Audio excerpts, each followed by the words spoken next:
우리가 2주 전에 오늘 말씀 앞에서 성막을 만드는 걸 좀 살펴봤습니다. 성막의 구조를 보면요, 크게 성막들과 그 다음에 성소와 지성소로 나누어집니다.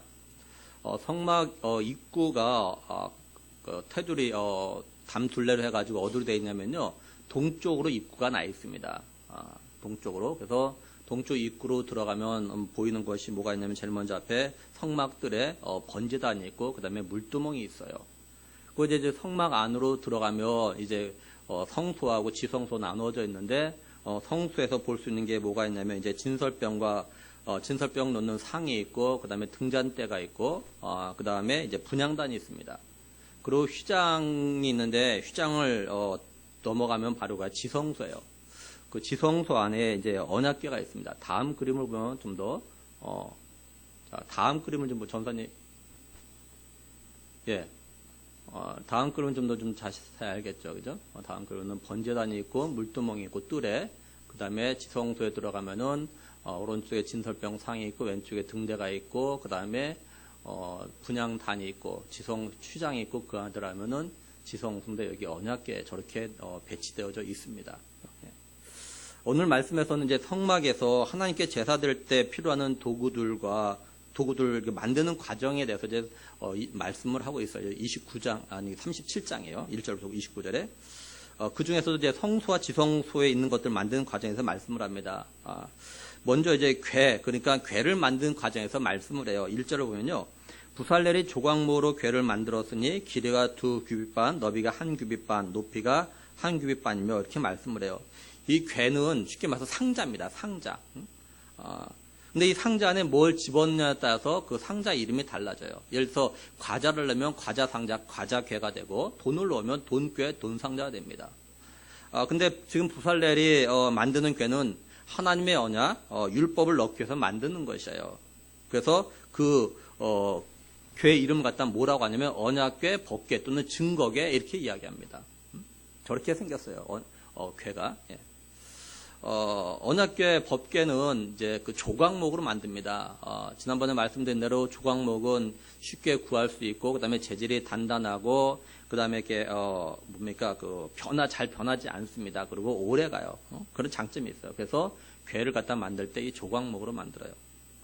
그 다음에 부살렐이 성소와 지성소에서 하나님께 제사를 드리는데 사용되는 어떤 도구를 만드는데 제일 먼저 궤, 그러니까 언약궤, 법궤를 갖다가 만들었어요. 왜 그랬을까요?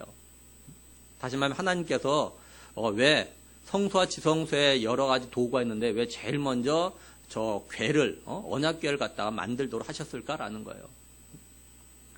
이 법궤, 언약궤가 어디 있는 거냐면 아까 본 대로 지성소에 있습니다. 지성소에. 그죠? 그러니까 성소와 지성소에서 사용하는 도구를 만드는데 제일 먼저 만든 게 뭐냐면 지성소에서 사용하는 이걸 갖다가 법궤, 언약궤를 갖다가 만들도록 한 겁니다. 이건 어떤 의미가 있냐면 법궤, 언약궤가 그만큼 중요하다는 겁니다. 아주 중요하다는 거예요.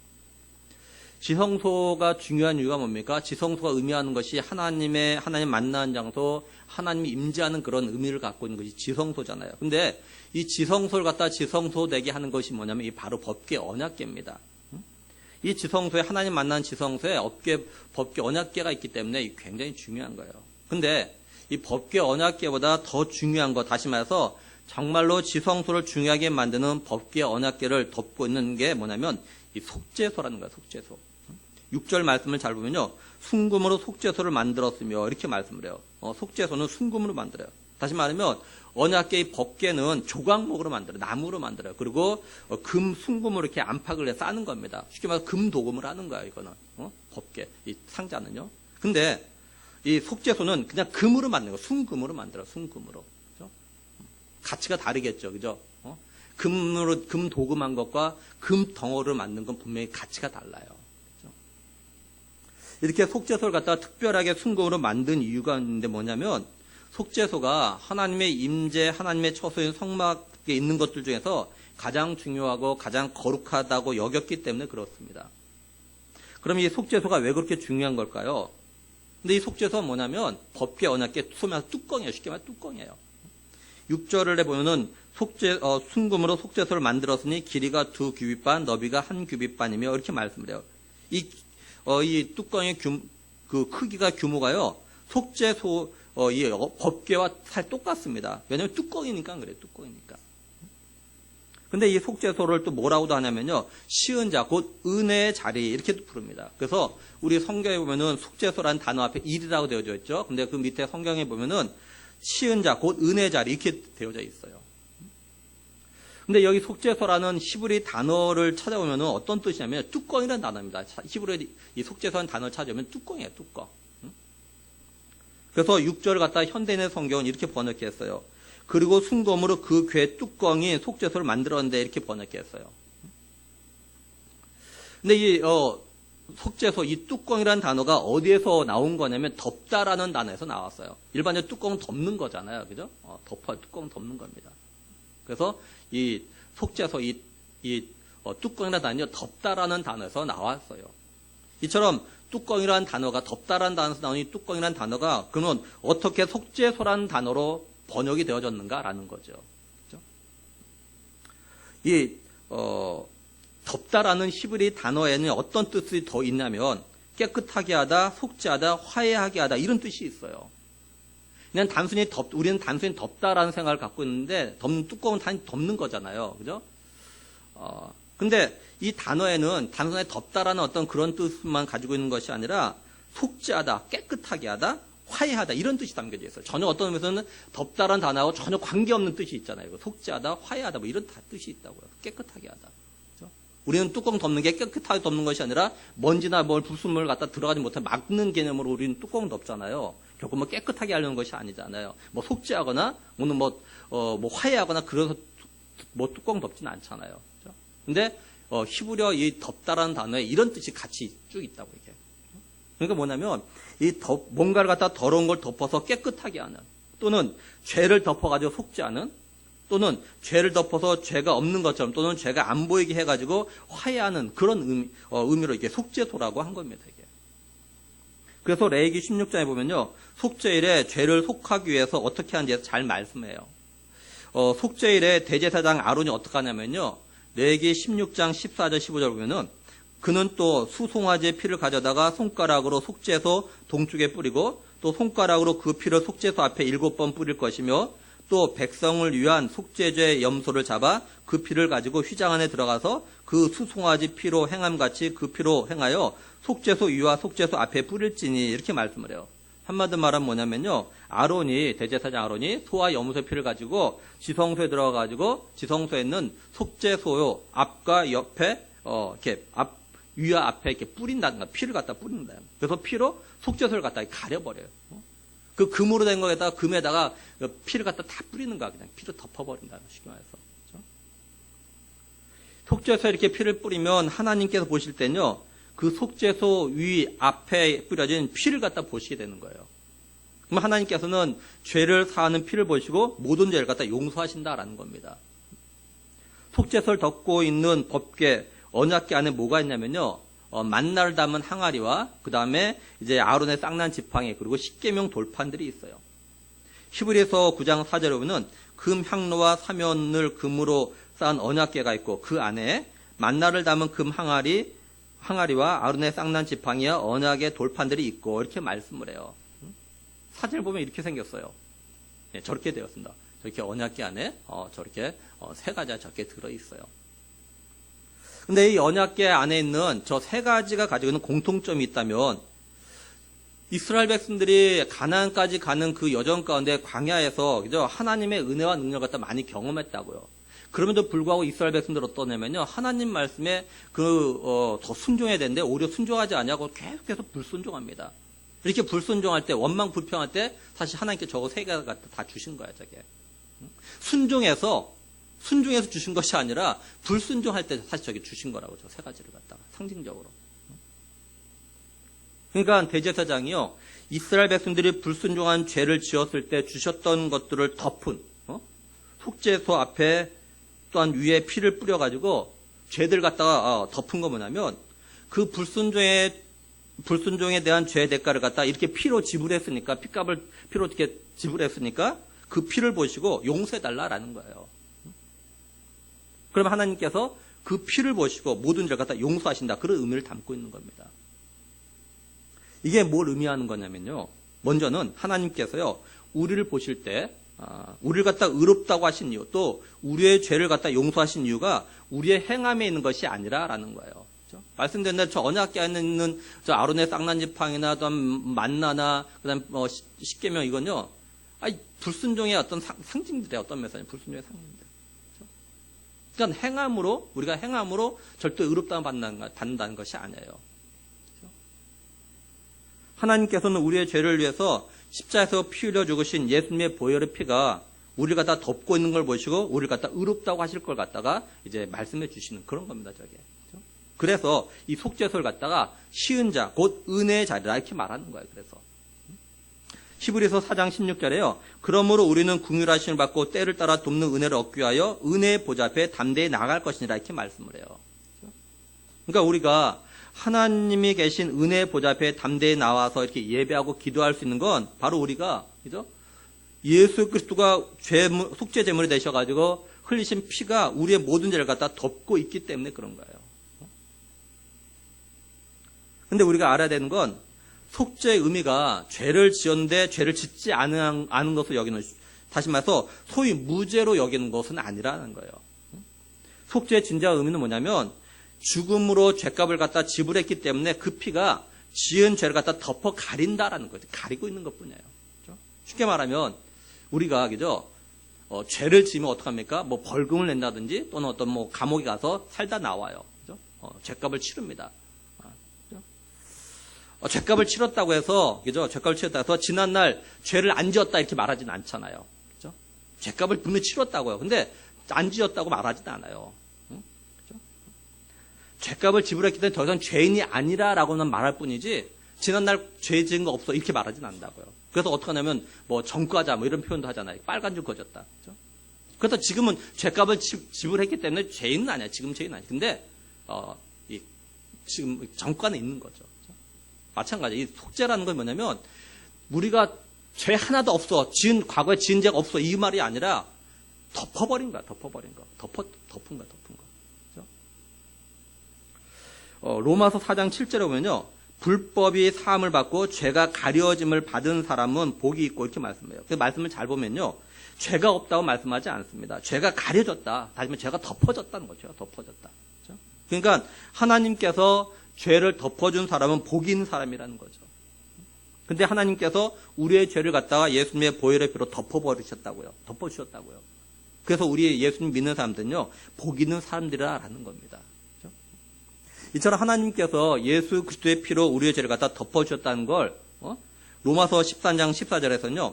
오직 주 예수 그리스도로 옷 입고 또 갈라디아서 3장 27절에서도요. 누구든지 그리스도와 합하기 위하여 세례를 받은 자는 그리스도로 옷 입었느니라 이렇게 말씀을 해요.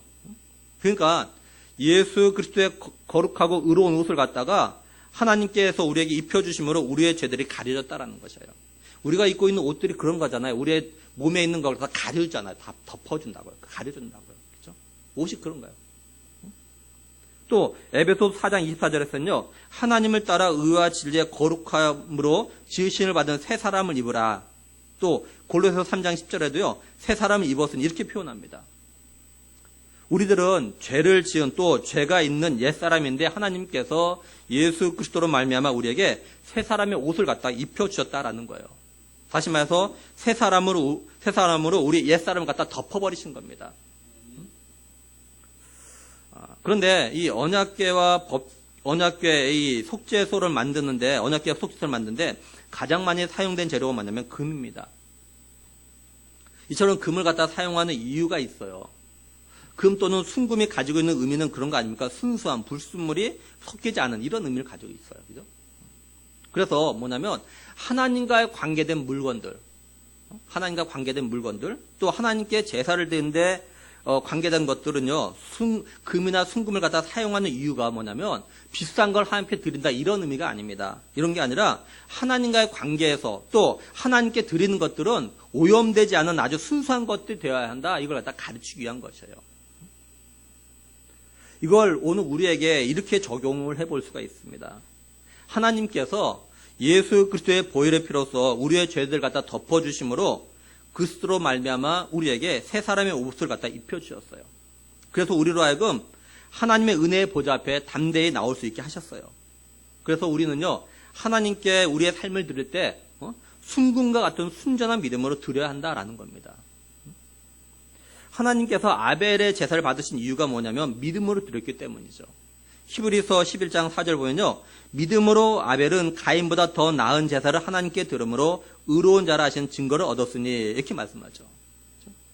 그러니까 진실로 믿음으로 말미암아 예수 그리스도를 믿고 의롭다 하심을 받아서 새로운 피조물이 된 성도들은요, 오직 믿음으로 삶을 살고 오직 믿음으로 하나님께 드려야 한다라는 거예요. 그럴 때 하나님께서 우리의 삶도, 또 우리가 드리는 예배도, 우리의 기도도, 우리의 헌신도, 우리의 물질도 받으시는 겁니다. 다시 말해서 우리의 예배와 기도와 물질과 헌신과 삶들이 하나님을 기쁘시게 하는 방법은요, 오직 믿음으로 드리는 거예요. 믿음으로. 어떤 믿음이냐면 나의 모든 건 다 하나님으로부터 왔다라는 믿음, 그리고 하나님께서 예수 그리스도로 말미암아 나를 갖다 의롭게 하셨다라는 그 믿음으로 드릴 때 하나님께서 그 모든 걸 기쁘시게 받으시고 더 풍성한 은혜를 갖다 베푸신다라는 거죠. 그러니까 우리가 하나님께 내가 드린다고 은혜를 풍성하게 받는 것이 아니라는 거예요. 오직 믿음으로 드려야 한다는 거죠. 다시 말하면 하나님께 우리가 예배도 드리고 기도도 드리고 물질도 드리고 헌신도 드리고 삶도 드리고 다 드렸는데 그 모든 걸 오직 믿음으로 드리지 않았다면 하나님 기쁘시게 받으시지 않으셔요. 그리고 또 은혜도 주시지 않죠. 한번 여러분 잘 보세요. 하나님이 풍성한 은혜를 주시는 성도들의 삶을 잘 보면요, 어떠냐면 그 삶이요, 정말 믿음으로 이렇게 해요. 믿음으로 삶을 살아요. 믿음으로 드리고 믿음으로 헌신하고. 그렇죠? 물질적인 거 많은 것 드리는 거냐, 잘 보면 믿음으로 합니다. 믿음으로. 그렇죠? 그 바라기는 우리 좀 모든 믿음의 성도들은, 믿음의 식구들은 하나님께서 예수 그리스도로 말미암아 주신 새 사람의 옷을 입고 하나님께 드리는 모든 걸 갖다가 오직 믿음으로 드리는 그런 성도되었으면 정말 좋겠습니다. 그렇죠? 그래서 하나님께서 우리를 갖다 기쁘시게 받으시고 또한 풍성하게 주시는 은혜를 갖다 누리는 우리의 삶이 되기를 주님의 이름으로 간절히 축원합니다. 이제 다음으로 속죄소의 모양이 어떻게 되냐면요, 9절에 보면 그룹들이 그 날개를 높이 펴서 그 날개로 속죄소를 덮었으며 그 얼굴은 서로 대하여 속죄소를 향하였더라, 이렇게 말씀을 해요. 이 그룹들이 그 날개로 속죄소를 갖다 덮어요. 근데 이 그룹들의 얼굴이 속죄소를 갖다 향하면서도 서로 얼굴을 갖다 마주 보게 되어져 있습니다. 저게 속죄소입니다. 우리 속죄소. 그리고 그리고 옆에 있는 게 그룹이에요. 그룹. 그리고 이 그룹은요, 8절에 보면 어떻게 되었냐면 한 그룹은 이쪽 끝에, 한 그룹은 저쪽 끝에 그 속죄소와 한 덩이로 양쪽에 만들었으니, 이렇게 말씀을 해요. 지금 저게 붙어 있는 겁니다. 따로따로 만들어가지고 붙인 것이 아니라 그냥 금덩어리 하나 가지고 만든 거죠. 이게 다 연결돼 한 덩어리 가지고 만든 거죠. 이게. 그러니까 속죄소를 덮기 위해서 속죄소 양쪽 끝에서부터 가운데로 이렇게 모아졌는데 그 두 개가 서로 떨어져 있는 것이 아니라 한 덩어리라는 거, 한 덩어리. 여기 그룹이란 이 단어가 히브리어로 보면 뭐로 되냐면 그룹 또는 그룹 천사들, 이렇게 되어져 있어요. 그러니까 이 그룹은 천사를 갖다 말하는 겁니다. 성경에서 그룹이라는 단어가 언제 처음 나오냐면요, 아담이 선악과를 따먹은 다음에 하나님께서 이제 아담과 하와를 갖다 에덴 동산에서 내쫓죠. 그렇죠? 창세기 3장 24절에는 이같이 하나님이 그 사람을 쫓아내시고 에덴 동산 동쪽의 그룹들과 두루 도는 불칼을 두어 생명나무의 길을 지키게 하시니라, 이렇게 말씀을 해요. 이때 그룹이라는 단어가 처음 나옵니다. 그리고 시편 또는 이사야, 에스겔에도요, 이 그룹이라는 단어가 나와요. 근데 이 그룹들은 하나님 곁에 하나님과 함께하며 때로는 하나님 이동하실 때 타는 도구로 표현되어져요. 성경에 보면. 예를 들면 시편 18편 10절에 보면요, 그룹을 타고 다니시며, 마치 하나님이 이동하실 때 타는 도구로 이렇게 표현되어져 있어요. 그리고 히스기야 기도에 나오는 건데요, 이사야 37장 16절 보면요, 그룹 사이에 계신 이스라엘 하나님 만군의 여호와여, 이렇게 말씀을 해요. 그러니까 그룹들이 하나님 곁에, 다시 말해서 하나님께서 이 그룹 사이에 계신다라고 표현합니다. 그러니까 그룹은 늘 하나님과 함께하는 그런 존재예요. 그래서 천사라고 생각을 하고 있는 겁니다. 그래서 속죄소와 그룹이 한 덩어리로 이루어졌다는 건 뭐냐면 하나님의 사역자며 또한 수종자인 천사가 항상 하나님 곁에서 하나님 갖다 보필한다라는 그런 의미예요.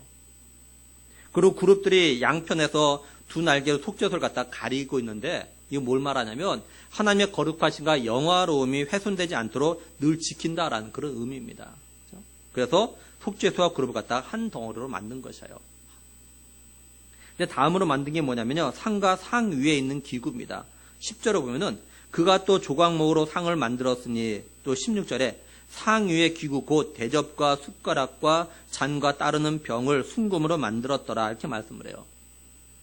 이 상은 뭘 말하냐면 진설병을 놓는 상입니다. 진설병을 놓는 상. 그렇죠? 저게 이제 상이에요, 상.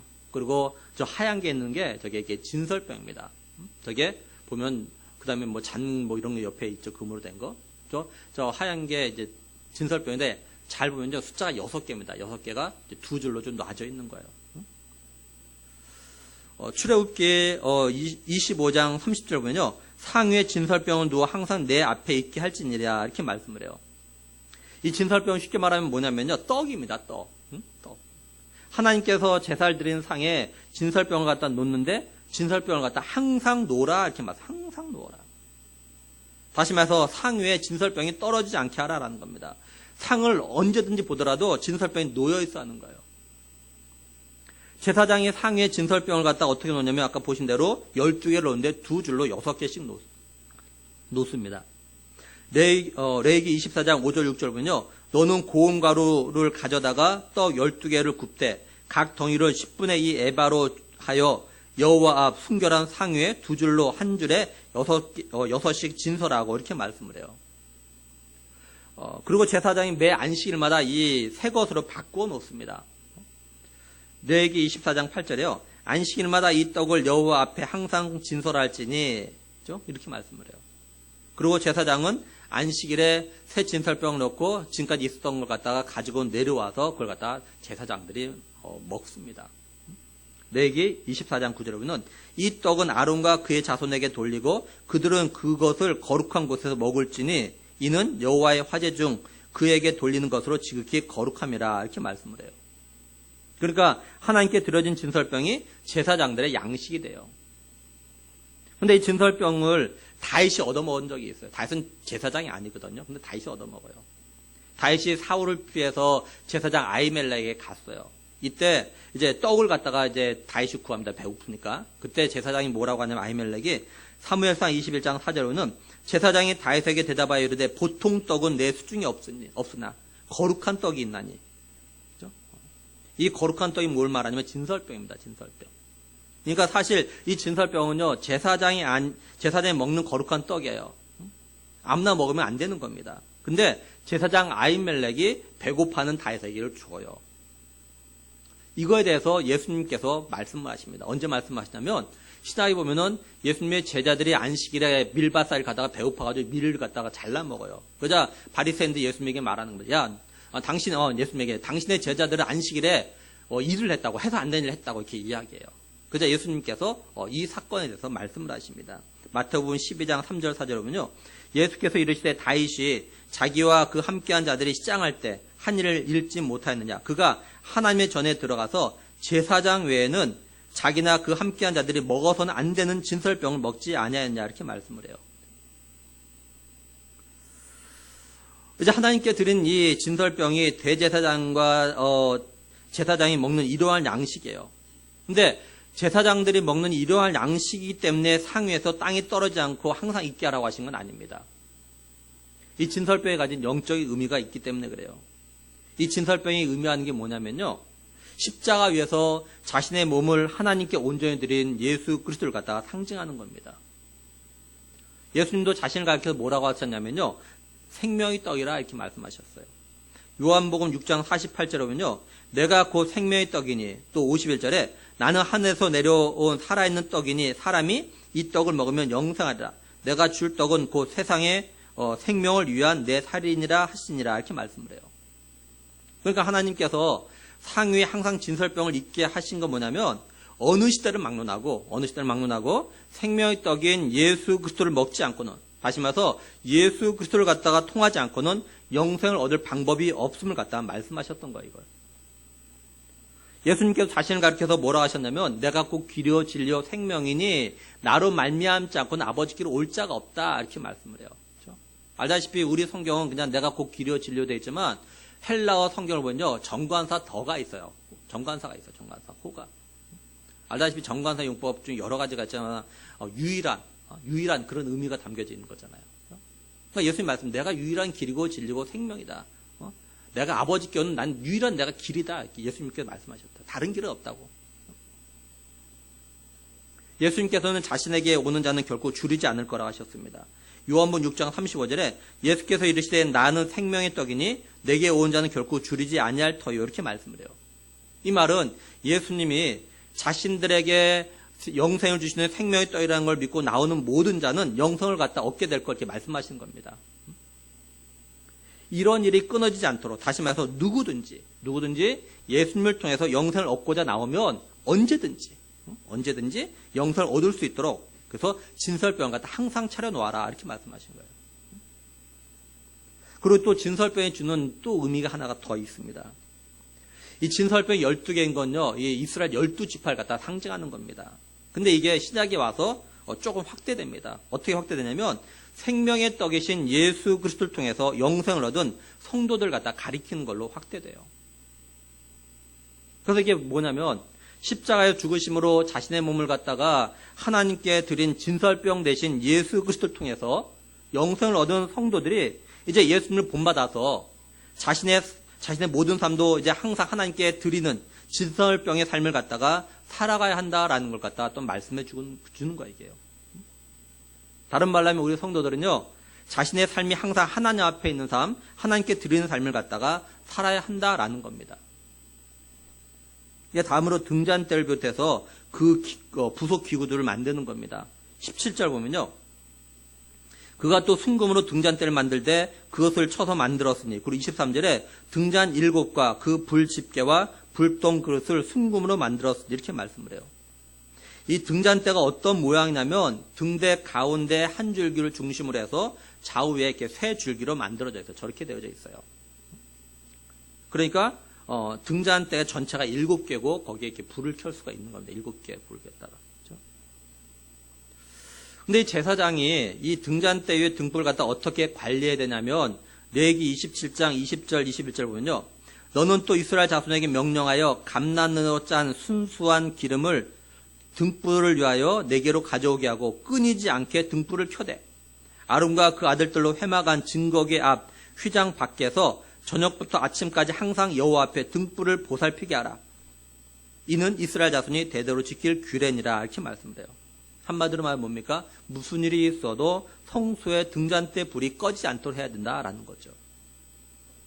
그래서 한 예가 사무엘상 3장 3절에 보면요.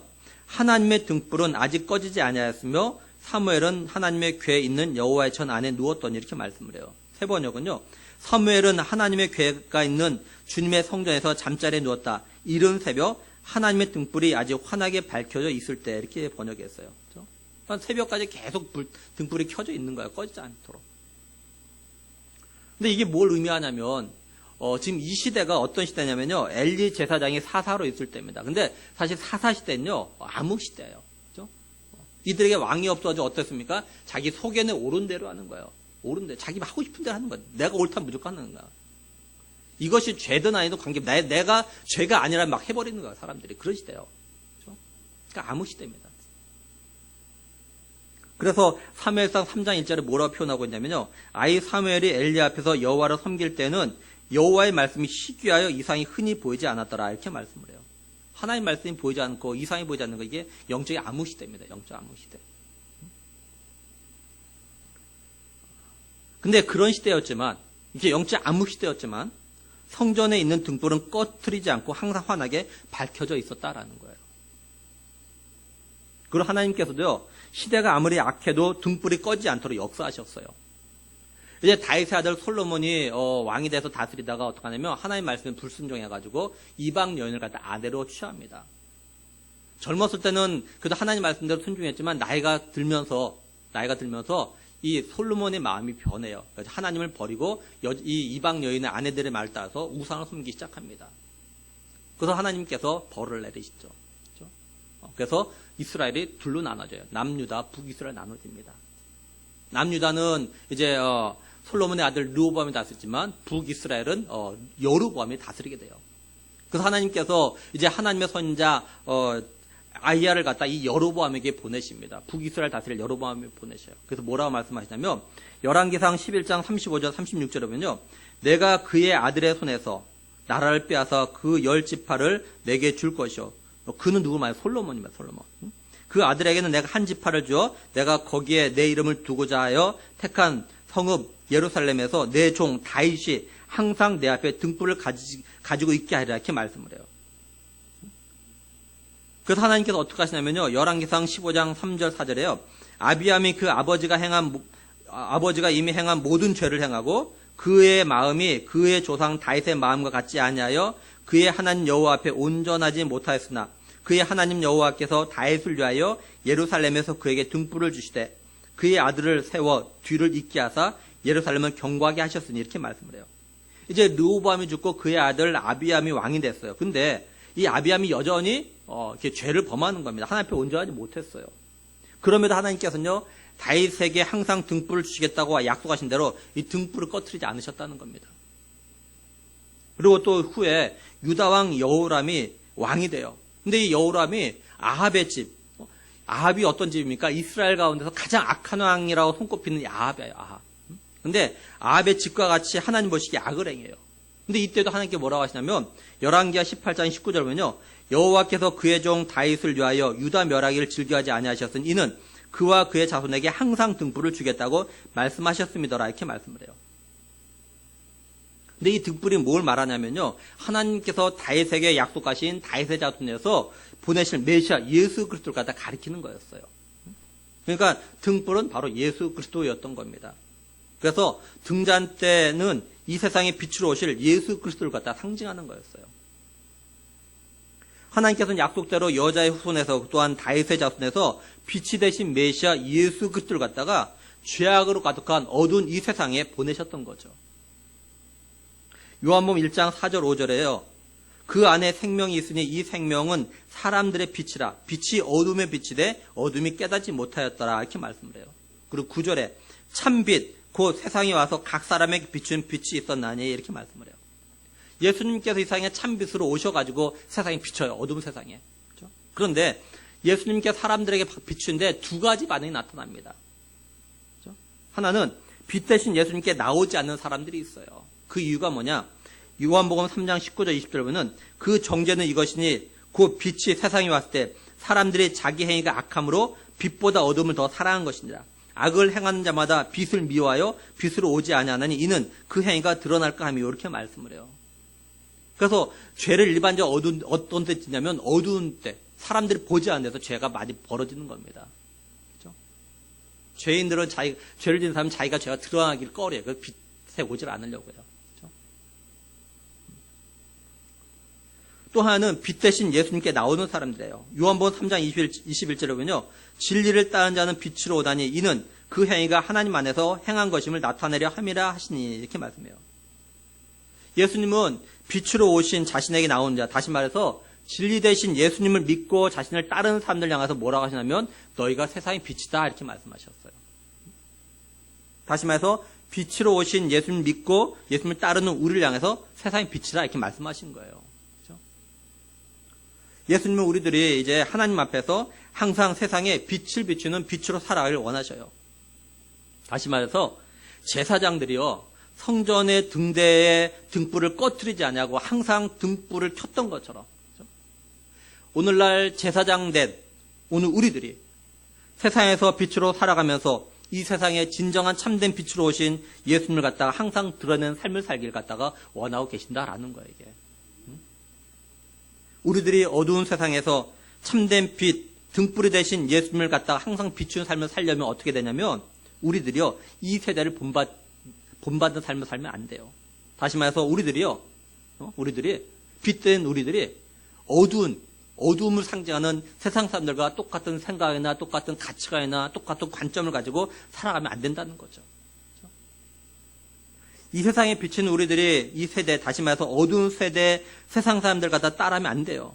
그러면 우리는요 참된 빛이 되신 예수님을 갖다 항상 비출 수가 없는 거예요. 우리가 이 세상에 참된 빛, 생명빛이 되신 예수님을 갖다 항상 비추는 삶을 살려면 어떻게 되냐면 이 세대를 본받지 않고, 그렇죠?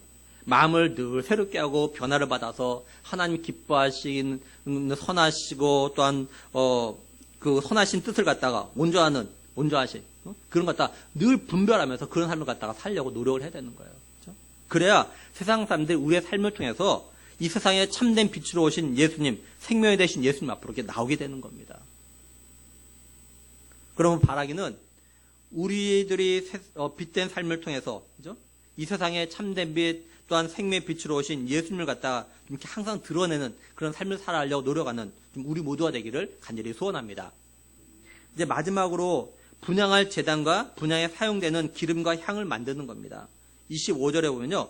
그가 또 조각목으로 분향할 제단을 만들었으니, 그리고 29절에 거룩한 관유와 향품으로 정결한 향을 만들었을 때 향을 만드는 법대로 하였더라 이렇게 말씀을 해요. 먼저 분향할 제단의 모양이 어떠냐면 조각목으로 만듭니다. 그리고 네모반듯해요. 그리고 순금으로 쌓인 뿔들이 있습니다. 그렇죠? 저게 분향할 단입니다. 그렇죠? 양 끝에 이 뿔들이 나와 있어요. 뿔들. 그렇죠? 이 분향할 제단을 만드는 목적이 뭐냐면 여기에다가 향을 갖다가 사르기 위해서 그래요. 출애굽기 30장 7절 8절에 보면요. 아론이 아침마다 그 위에 향기로운 향을 사르되 등불을 손질할 때 살을 찌며 또 저녁에 등불을 켤 때 살을 찌니 이 향은 너희가 대대로 여호와 앞에 끊지 못할지며 이렇게 말씀을 하죠. 한마디로 말하면 뭡니까? 이 분향단 위에 끊임없이 향이 타올라야 한다라는 겁니다. 그렇죠? 향이 끊어지면 안 된다라는 거예요.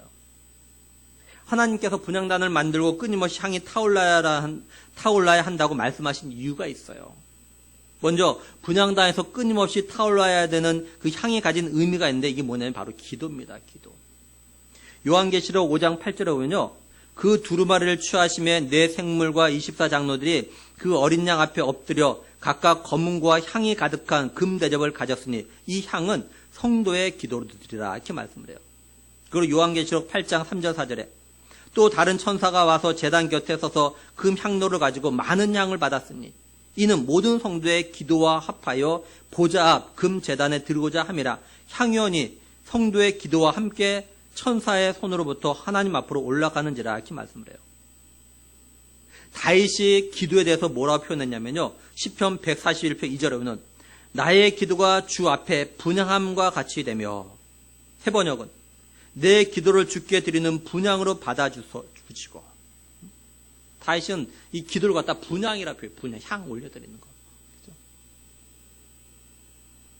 결국 이게 뭘 말하냐면 제사장 된 우리 성도들이 하나님께 쉬지 말고 기도해야 한다라는 겁니다.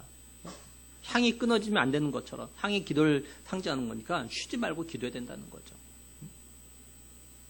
하나님을 향한 기도가 끊이지 말아야 한다는 거예요. 사무엘이 말한 것처럼 기도하는 걸 쉬는 죄를 갖다 범하지 말아야 한다는 거예요. 사무엘은 그래 내가 기도하는 걸 쉬는 죄를 범하지 않겠다. 그렇죠? 다른 말로 하면 뭐냐면 기도는요 우리 성도들이 선택사항이 아니라 반드시 해야 되는 그런 의무라는 거예요. 의무. 그것도 기도를 갖다 하다 말다가 아니라 끊임없이 쉬지 말고 기도해야 할 의무가 자신이 하나님의 은혜로 왕같은 제사장이 되었다고 믿는 성도들에게 있다는 겁니다. 그렇죠? 바라는 거는 하나님의 은혜로 왕같은 제사장인데 우리 성도들은 쉬지 말고 항상 하나님께 기도하는 그런 사람들 되기를 간절히 원합니다. 다음으로 분향단에 있는 뿔이 가진 의미예요. 성경에서 뿔이 가진 의미는 뭐냐면요. 힘과 능력입니다. 그러니까 기도를 상징하는 향을 사르는 분향단에 달린 뿔이 의미하는 게 뭐냐면 바로 기도의 능력, 기도의 힘을 말하는 거예요. 다시 말해서 하나님께 올려드리는 기도는 힘과 능력이 있다는 것을 갖다가 믿고 끊임없이 기도해야 한다라는 거예요.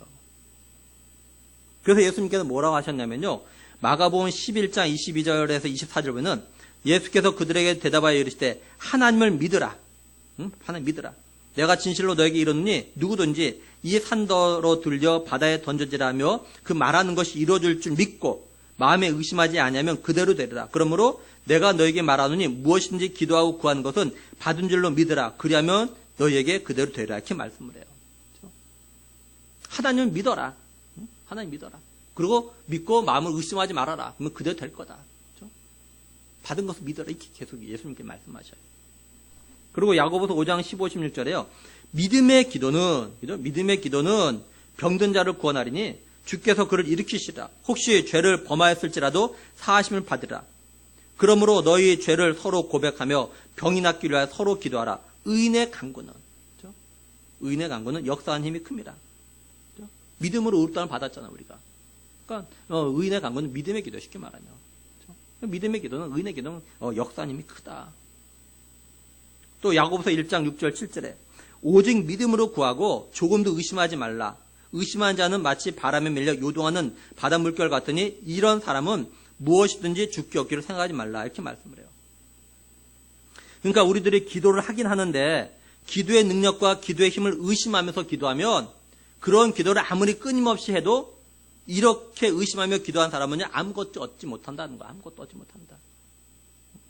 그래서 보면은 기도해도 소용없다고 말하는 사람들이 어떤 사람들이냐면요. 기도를 안 하는 사람들이 아니에요. 기도를 해도 의심하며 사는 사람들이 이런 말 하는 거예요. 기도를 안 해본 사람은 기도의 능력과 힘이 어떤지 몰라요. 당연히 모르는 거죠. 안 하니까. 그렇죠? 그러니까 기도해도 소용이 없다, 기도해도 안 된다 이렇게 말하는 사람은요. 기도를 안 하는 사람이 해요. 하는 사람인데, 그렇죠? 하는 사람인데 의심하면서 기도하는 사람이에요. 의심하면서. 다시 말해서 기도의 힘과 능력을 온전히 믿지 못하고 조금씩 의심하면서 기도하는 사람들이 자신이 의심해서 기도의 힘과 능력을 갖다 경험하지 못해놓고 기도해도 소용이 없다 이렇게 말들 하는 거예요. 기도에 힘이나 능력이 없다면 하나님께서, 그죠? 하나님께서 뭐 때문에 분향단의 뿔을 만들라고 하시고 분향단에 끊임없이 향이 타오르라고 하셨겠습니까? 그죠?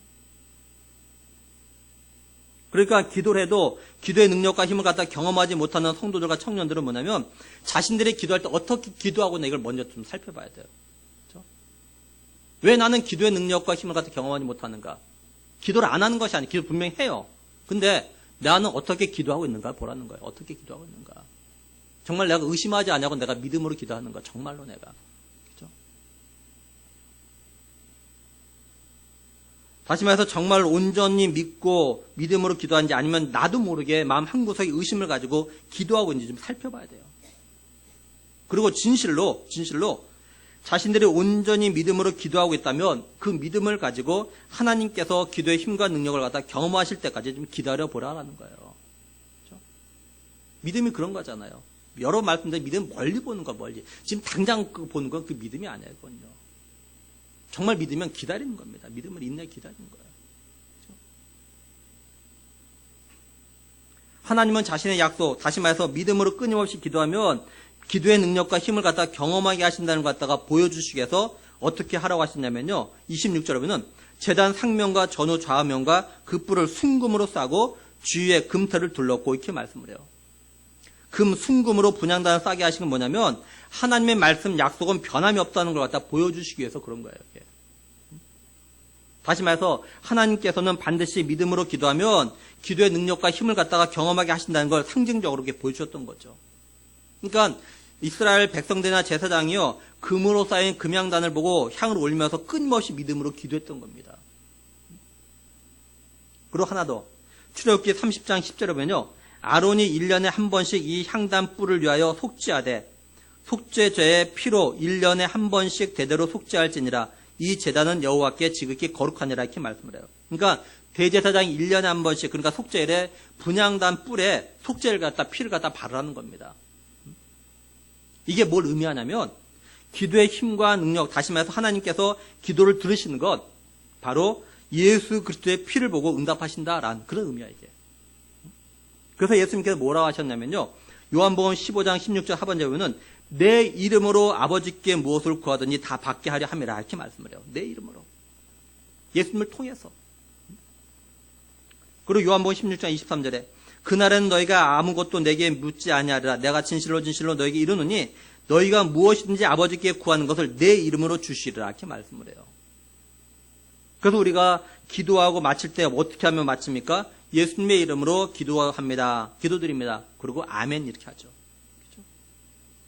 다시 말해서 우리가 지금 한 모든 기도들은 우리가 예수님의 보혈의 능력을 갖다 믿고 의지해서 기도했으니까 응답해 달라고 또는 응답해 줄 것 갖다 믿는다고 아멘으로 기도를 갖다 마치는 거예요, 우리가. 그러니까 하나님께서 우리의 기도 응답하신 거 우리를 보고 하신 것이 아니에요. 예수님을 보시고 예수님의 이름으로 기도했으니까. 하나님은 우리들이 하나님의 집에서 하나님께서 우리의 기도를 들으시고 응답하실 걸 갖다 믿고 기도하기를 원하셔요. 우리들이 기도의 능력과 힘을 믿고 기도하기를 원하셔요. 그리고 무엇보다도 예수님의 보혈의 능력을 믿고 기도하면 응답하신다는 걸 갖다 믿고 기도하기를 원하십니다. 이런 기도가 하나님을 갖다 기쁘시게 하는 그런 기도예요. 히브리서 11장 6절에 보면 믿음이 없이는 하나님을 기쁘시게 하지 못하니 하나님께 나아가는 자는 반드시 그가 계신 것과 또한 그가 자기를 찾는 자들에게 상 주시는 이심을 믿어야 할지니라 이렇게 말씀을 해요. 우리가 이 말씀을 늘 기억해야 돼요. 믿음이 없으면 하나님 기쁘시게 할 수가 없어요. 믿음이 없이 예배드리거나 믿음이 없이 기도하거나 믿음 없이 하는 그 모든 것들은요 결코 하나님 기쁘시게 하지 못합니다. 간절히 바라기는 믿음으로 하나님을 갖다가 기쁘시게 하는 성도, 예수 그리스도의 보혈의 능력을 믿음으로 하나님의 은혜 보좌 앞에 담대히 나아가 간구하는 그런 성도들 되기를 간절히 원합니다.